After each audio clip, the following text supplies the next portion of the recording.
Uncertainty is hanging over Avdiivka, one of the frontline towns in eastern Ukraine. When we met Chaplain OLENA 3 weeks ago, she brushed away the prospect of war. Now she's worried and feels uncomfortable being on the streets. Some of her neighbors openly hostile to her.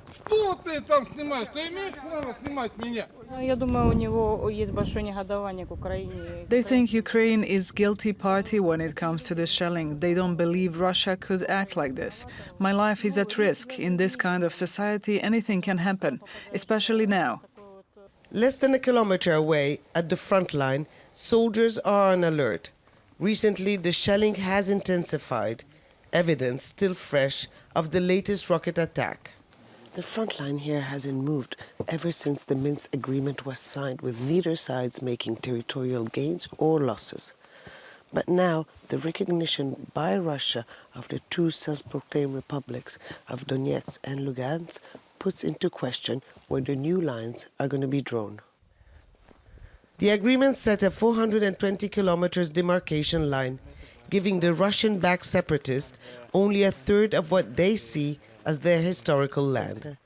Now, with official support from Moscow, they could try again to expand their control.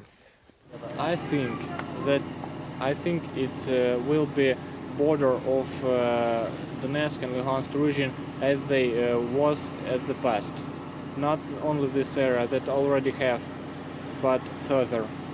And I think that is the reason of most dangerous situation here. Basically, we understand that we are on the way of them. The Ukrainian army is in a difficult situation. Many civilians in this area don't support it. They welcomed the separatists back in 2014 and continue to support Russia now.